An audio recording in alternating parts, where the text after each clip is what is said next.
तो आदाब, नमस्कार, गुड इवनिंग, सत श्री अकाल। एक बार फिर आप तमाम लोगों का स्वागत है क्राइम तक की कहानी के इस एपिसोड में। उम्मीद है पूरी फैमिली अच्छी होगी, अपना ख्याल रख रही होगी। छत्तीसगढ़ की राजधानी है रायपुर।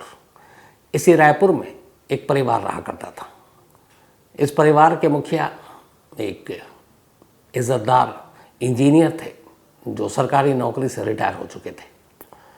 उनकी 3 बेटियां और एक बेटा। सबसे छोटी बेटी, जिसका नाम रूपल ओगरे, 23 साल उम्र, कॉलेज की पढ़ाई ख़त्म कर ली। रूपल की तमन्ना थी कि वो हवा में उड़े, एयर होस्टेस बने, और इसीलिए अपने सपने को पूरा करने के लिए वो मुंबई पहुंचती है ताकि वहाँ पर वो एयर होस्टेस की ट्रेनिंग ले सके। चूँकि वो पढ़ाई लिखाई में होशियार थी, उसने रायपुर के अलावा चंडीगढ़ से अपनी पढ़ाई पूरी की और फिर अभी 3 महीने पहले, यानी कि यही अप्रैल मई में, वो मुंबई पहुंचती है, क्योंकि एक प्राइवेट एयरलाइंस के साथ उसका एक समझौता हुआ था जिसमें उसको ट्रेनिंग दी जानी थी 6 महीने की।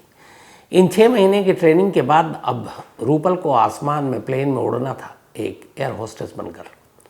घर वाले भी खुश थे, रूपल को भी उसकी मनचाही नौकरी मिल रही थी, तो पूरा परिवार खुश था। 3 महीने पहले रूपल मुंबई पहुंची। रूपल की एक कज़िन थी जो ऑलरेडी मुंबई में रहती थी, वहीं जॉब करती थी। तो रूपल ने अपने कज़िन के साथ ठहरने का फ़ैसला किया। वो मुंबई के ही एक अंधेरी ईस्ट इलाके में एक सोसाइटी के अपार्टमेंट में रहती थी जिसका नाम था एजी कोऑपरेटिव हाउसिंग सोसाइटी। तो इसी में एक फ्लैट लेकर ये दोनों बहनें किराए पर रहा करती थी। ट्रेनिंग जारी थी। 3 महीने से लगातार रूपल की ट्रेनिंग होती, फिर वो घर आती।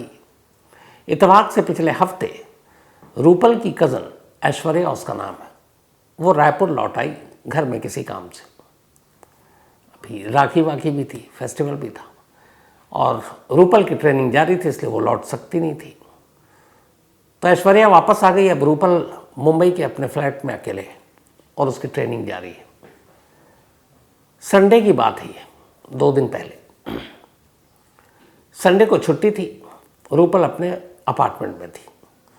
सुबह उठती है, उसका रूटीन था घर वालों से बात करना, रात को सोने से पहले घर वालों से बात करना रायपुर में। तो संडे का भी यही उसे मालूम था कि छुट्टी है। घर वालों ने, अपनी मम्मी पापा भाई बहनों से उसने बात की। 10:30 बजे सुबह उसने आखिरी बातचीत की। 10:30 के बाद, अब ये था ब्रेकफास्ट टाइम, बाकी चीज़ें, घर वालों ने कहा चलो बाद में बात करते हैं। लेकिन 10:30 के बाद करीब 12-1 बजे घर वालों ने फिर से फ़ोन मिलाया रायपुर से, लेकिन रूपल फ़ोन उठाती नहीं। अमूमन 1-2 बार जब कॉल करें और ना उठाए तो घर वाले समझते थे, एक मैसेज डाल देते थे या वो मैसेज डाल देती थी कि मैं बिज़ी हूँ। लेकिन इस बार वो मैसेज भी नहीं डाल रही है। अब करते करते दोपहर बीत गई, शाम बीत गई, देर शाम हो गई। घर वालों को लगा इससे पहले इन 3 महीनों में जब से रूपल मुंबई में है कभी ऐसा हुआ नहीं, तो रूपल फ़ोन क्यों नहीं उठा रही है। अब मुंबई में कोई और नहीं, एक कज़न थी, वो वापस रायपुर में थी इस वक्त। तो पूरा घर परेशान। अब घर वालों ने ऐश्वर्या से बात की। उन्होंने कहा कि मुंबई में तुम पहले से हो, तुम्हारा कोई जानकार, कोई जानने वाला, उससे पता करो कि वो कहाँ है। अब उसने अपने एक दोस्त को फ़ोन किया। अच्छा, शाम तक ये था कि चलो सो गई होगी, नींद में होगी, फ़ोन साइलेंट पे होगा, बहुत सारी चीज़ें होती हैं। लेकिन जब देर शाम हो गई तब घर वालों को चिंता हुई। तब मुंबई में ऐश्वर्या का एक दोस्त रहा करता है, चूँकि वो पहले से थी। उसने उस दोस्त से रिक्वेस्ट की। उसने कहा कि मेरी कज़न वहाँ पर है और सुबह से फ़ोन नहीं उठा रही है, हम सबको फ़िक्र हो रही है, तो तू ज़रा फ्लैट में जा और जाकर देख यार कि वो कहाँ है। उसका दोस्त जाता है उस फ्लैट पर। जाकर वो डोरबेल बजाता है। बहुत देर तक आवाज़ आती नहीं। तो उसे लगता है कि कुछ मामला गड़बड़ है। वो बताता है कि कोई दरवाज़ा नहीं खोल रहा है। तो यहाँ से अब घर वालों को और चिंता होती है। वो कहते हैं काम करो, तुम एक डुप्लीकेट की बनवा लो और दरवाज़ा खोलो। ऐश्वर्या बताती है कि सोसाइटी के बाहर ही डुप्लीकेट चाबी बनाने वाला बैठा रहता है। तो ऐश्वर्या का वो दोस्त जाता है और डुप्लीकेट उसको बुला कर लाता आता, दिखाता है, और फिर डुप्लीकेट चाबी से वो दरवाज़ा खोल देता है। अब इस दौरान उसने हाउसिंग सोसाइटी के जो जिम्मेदार लोग थे उन्हें भी खबर कर दी थी। आजकल बहुत सारे ऐसे वारदात हो रहे हैं कि लोग डरते हैं जब ऐसे दरवाजे नहीं खुलते हैं तो अब चाबी वाले की मदद से दरवाज़ा खुला। दरवाज़ा खुलते ही जो पहली नज़र सामने पड़ी वो चीखें निकालने वाली थी। सामने फर्श पर रूपल पड़ी थी, पूरा फर्श खून से एक तरह से सना हुआ। रूपल के जिस्म से भी खून लगभग रिश्ते रिश्ते बंद हो चुका था। गले पे एक तेज कट का निशान था। अब ये मंजर देखकर लोगों की चीखें निकल गई। दोस्त ने फौरन रायपुर खबर की। खबर सुनते ही रायपुर में रूपल के घर वाले, मतलब ऐसी खबर सुनने के बाद जो होता है उन्हें यकीन नहीं हो रहा था। घर की सबसे लाडली बेटी थी, सबसे छोटी भी थी, और इस तरह की मुंबई से अचानक खबर 3 महीने तो हुए थे गए हुए। एयर होस्टेस बनना था, आसमान में भी उड़ना था, और ऐसी खबर आ गई। अब इस दौरान हाउसिंग सोसाइटी के लोगों ने फ़ौरन पुलिस को खबर दी, क्योंकि सामने उन्हीं के अपार्टमेंट में एक फ्लैट के अंदर एक लाश पड़ी है। मुंबई पुलिस की टीम फ़ौरन मौके पर पहुंचती है। फॉरेंसिक एक्सपर्ट्स को बुलाया जाता है, फॉरेंसिक टीम भी पहुंचती है। तमाम फिंगरप्रिंट्स ये उठाए जाते हैं, फिर लाश को पोस्टमार्टम के लिए भेजा जाता है। अब पुलिस की जांच शुरू होती है। शुरुआती पूछताछ के बाद पुलिस को इतना तो एहसास हो गया था कि सुबह 10:30 तक रूपल जिंदा थी और दोपहर तक वो जिंदा थी। दोपहर के मतलब जो भी हुआ है तो फिर या तो 11 बजे से लेकर 2 बजे के दरमियान हुआ है, क्योंकि उसी दौरान तमाम ज़्यादातर फ़ोन हुए। फिर घर वालों ने 2 बजे के बाद कम फ़ोन किए कि शायद सो गई होगी। अब पुलिस ने कई टीमें बनाई और हर एक को जांच का जिम्मा सौंपा किया। सबसे पहले सोसाइटी से जांच की शुरुआत होती है। पहला काम यह था पुलिस को कि संडे के दिन सुबह 10:30 बजे से लेकर शाम तक या दोपहर तक रूपल के फ्लैट में कौन कौन गया। सीसीटीवी कैमरे और बाकी चीज़ें थी। गेट पर एंट्री थी, रजिस्टर, जो भी गेस्ट आते हैं नाम पता लिखते हैं, तो उस रजिस्टर को देखा गया, सीसीटीवी फुटेज को खंगाला गया। तो पता चला कि बाहर से कोई गेस्ट मिलने के लिए नहीं आया था, कोई एंट्री नहीं थी रूपल या उसके फ्लैट नंबर के नाम पर। अब सीसीटीवी कैमरे से ये था कि जिस बिल्डिंग में रूपल का फ्लैट था, उस बिल्डिंग में उस फ्लैट के इर्द गिर्द से 35 लोगों के गुजरने के सबूत मिले। 35 उन 10:30 से लेकर दोपहर के बीच में। अब ज़्यादातर 35 लोग जो थे उसी बिल्डिंग में रहने वाले थे। उन तमाम लोगों से पूछताछ हुई, लेकिन कोई ऐसा क्लू नहीं मिला। वो सारे लगभग जो बयान दे रहे थे सब सच था। अब चूँकि रात हो गई थी, रात को लाश मिली थी, अगले दिन से फिर पुलिस की तफ्तीश शुरू होती है। अब पुलिस हर तरफ सारे फ़ोन कॉल डिटेल ये सारी चीज़ें भी खंगाल रही है कि कहीं रूपल का कुछ ऐसे निजी ज़िंदगी में, पर्सनल लाइफ में तो कोई परेशानी नहीं है, बट ऐसा कोई वो नहीं मिल रहा।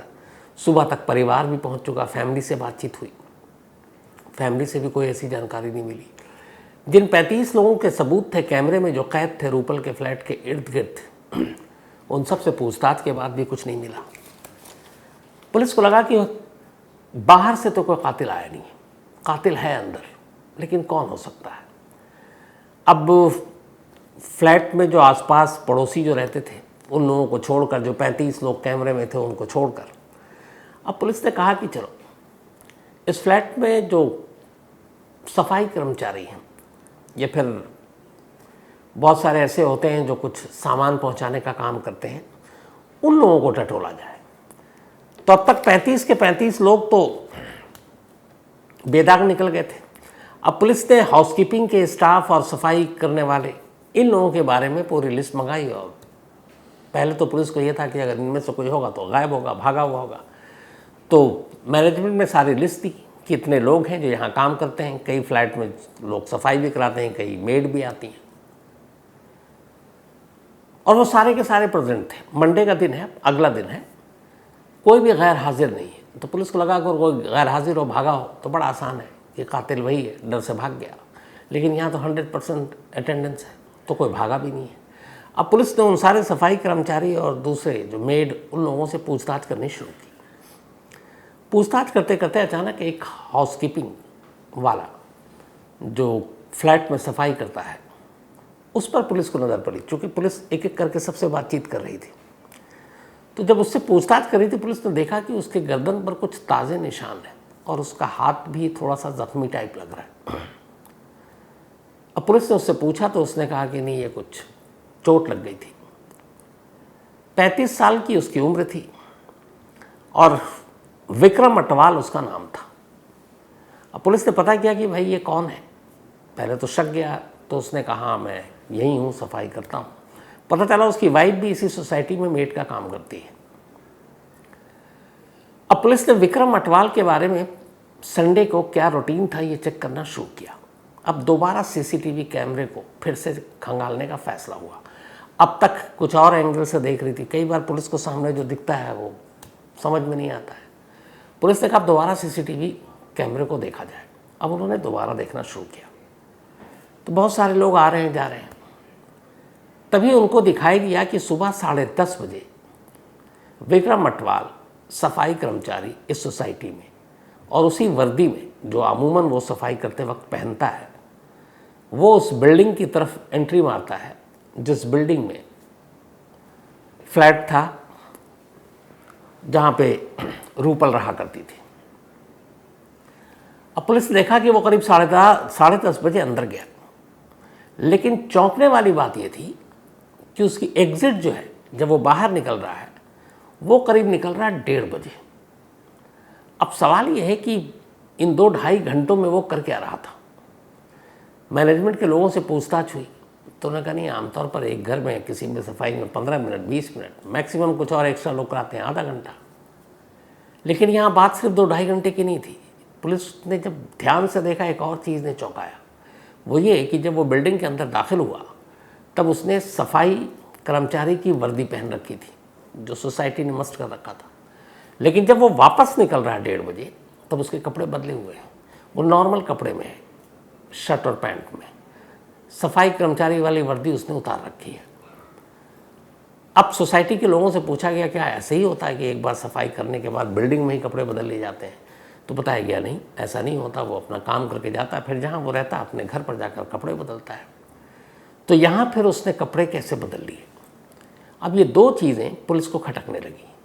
इसके बाद विक्रम से तसल्ली से पूछताछ हुई। जब तसल्ली से पूछताछ हुई तो फिर उसने अपना जुर्म कबूल कर लिया। उसने कहा मेरे ही हाथों रूपल का कत्ल हुआ है। अब इकरार जुर्म हो गया, लेकिन क्यों? तो उसने बताया कि वो फ्लैट के अंदर सफाई करने के लिए गया था और इससे पहले भी हो चुके 3 महीने से थी, तो वो जाता रहता था। लेकिन अब इधर उसे मालूम था कि आजकल रूपल अकेली है, उसकी कज़न घर गई हुई है। खुद 35 साल का, 2 बच्चे, शादी हो चुकी है। लेकिन संडे के दिन उसकी नीयत ख़राब हो गई और उसने कहा कि वो अकेली थी तो मैंने जाकर ज़बरदस्ती करने की कोशिश की। उसने विरोध किया, मुझे गुस्सा आया, मैंने चाकू निकाला और उसे मार डाला। अब यहाँ पर तो ये ठीक है उसकी कहानी, लेकिन फिर यहाँ पे बात उलझी हुई थी। उलझी हुई ये कि संडे को अचानक उसकी नीयत ख़राब हुई और संडे को वो जाता है और चाकू मारता है और कत्ल करता है और निकल लेता है। लेकिन एक सफाई कर्मचारी अपने साथ चाकू लेकर किसी के घर में सफाई करने नहीं जाता, पहली चीज़। दूसरी चीज़ कि एक सफाई कर्मचारी जब सफाई करने जाता तो अपने साथ कपड़े चेंज करने के लिए दूसरा जोड़ा कपड़ा लेकर नहीं जाता है। वो वापस आकर जहाँ भी उसकी जगह है तय, वहाँ पे वो अपने कपड़े बदलता है। तो संडे के दिन सुबह वो न सिर्फ एक जोड़ा एक्स्ट्रा कपड़ा लेकर जाता है, बल्कि अपने साथ चाकू लेकर जाता है। इसका मतलब है ये सब कुछ प्री प्लान था। अब पुलिस उससे पूछताछ कर रही है और उसने ये माना है कि हाँ, उसको लेकर नीयत ख़राब थी और संडे इसी मकसद से गया था कि अगर वो विरोध होगा तो चाकू से वो उसे डराएगा। लेकिन वर्दी वाली बात अभी भी सही पच नहीं रही है, न पुलिस को न जो वो बता रहा है। तो पुलिस ने एक तरह से केस सुलझाने का दावा तो कर लिया है, लेकिन इस सवाल के जवाब नहीं मिल रहे हैं कि आखिर एक सफाई कर्मचारी जिसकी किसी एक फ्लैट में मालूम है कि एक लड़की अकेली है, तो वहाँ चाकू लेकर जाता है और साथ में वर्दी लेकर जाता है। तो 2 ही चीज़ें हो सकती हैं, या तो ये तय था कि वो उसके साथ ज़बरदस्ती करेगा और उसका कत्ल कर देगा, तभी वो साथ में कपड़े लेकर गया क्योंकि फिर खून के छींटे आएंगे उसके कपड़े पर, और दूसरा कि इसीलिए चाकू लेकर गया। अब यहाँ पर पुलिस इस मामले की तफ्तीश कर रही है कि क्या ये सब कुछ अचानक हुआ और सिर्फ नीयत ख़राब होने की वजह से उसने अचानक कत्ल किया, या ये सब कुछ पहले से प्लान था, और अगर था तो उसकी वजह क्या थी।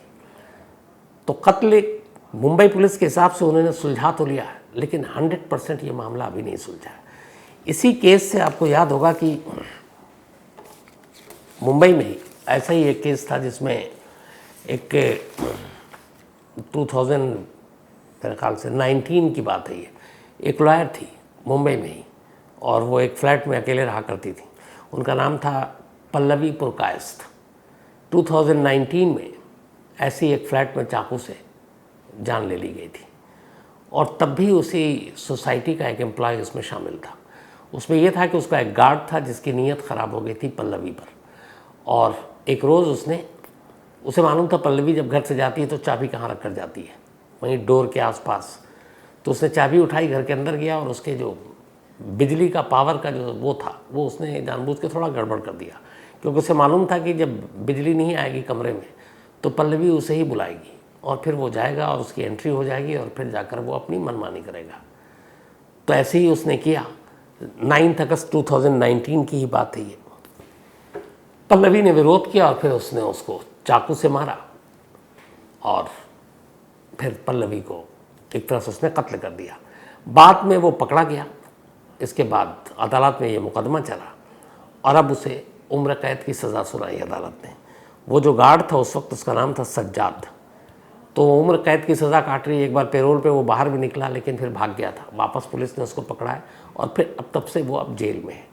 तो जो पल्लवी पुरकायस्थ की कहानी थी, यहाँ पे भी लगभग रूपल की कहानी उस कहानी की याद दिलाती है कि कैसे वो एक फ़्लैट में अकेली थी, कैसे फ़्लैट के ही कर्मचारियों, क्योंकि फ़्लैट के अंदर के जो स्टाफ होते हैं उन्हें सब पता होता है किस फ्लैट में कौन है, कितने लोग हैं, कितने मेहमान हैं, बाहर से कौन आया, कौन अकेला है, किसका क्या रूटीन है, कब आता है, कब जाता है, कब सोता है। तो ये सारी जानकारी कई बार बड़ी ख़तरनाक हो जाती है, और इन्हीं जानकारी की वजह से एक 23 साल की होनहार लड़की जिसके सपने हवा में उड़ने के थे, उसको उसी के फ्लैट में उसका कत्ल कर दिया गया। बेहद अफसोसनाक कहानी है। तो फिलहाल आज कहानी में इतना ही। अब वही अपना सिलसिला। आज हमारे वीडियो एडिटर के हेड हैं, आप सबको कई बार मैंने जिक्र भी किया, अमित सिंह। तो आज बड़ी खुशी का मौका है।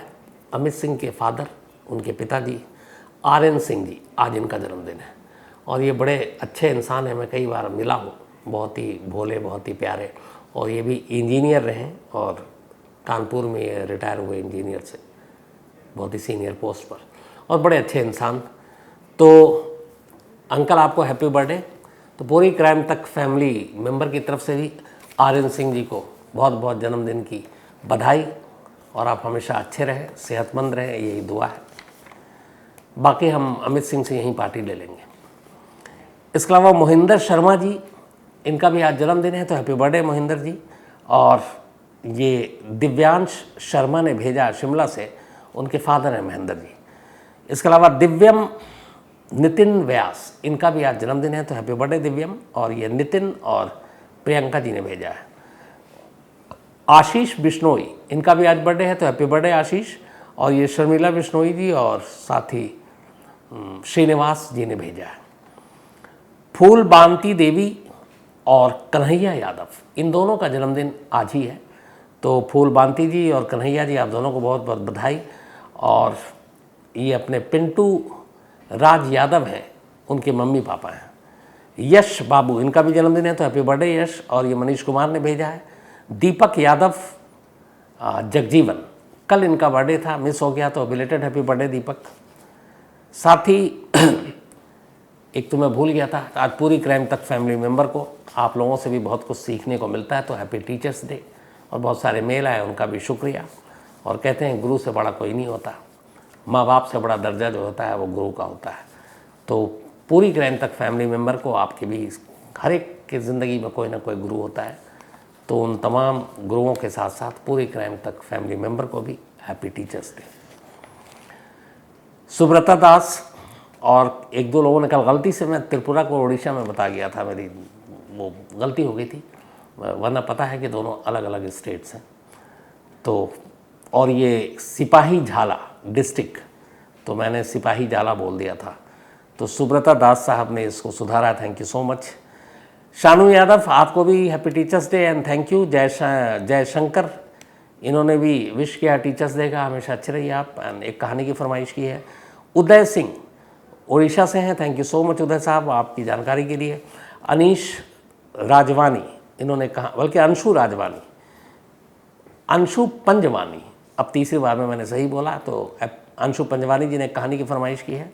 दिनेश कुमार, इन्होंने कहानी की फरमाइश की है। विक्रम मेहराना, ये उड़ीसा से हैं और थैंक यू सो मच। साथ ही पटेल रवि कुमार, थैंक यू आपका भी। इसके अलावा रमनप्रीत सिंह, ये मेलबर्न से हैं, thank you so much Raman साहब, आपका ये दूसरा मेल था, मैंने पूरा पढ़ा आपके इस प्यार के लिए।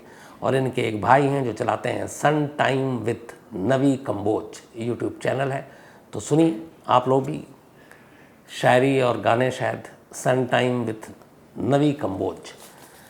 तो आज कहानी में इतना ही, अब आपसे मुलाकात होगी कल रात 9 बजे किसी नई कहानी के साथ। तब तक अपना ख्याल रखिएगा, थैंक यू वेरी मच।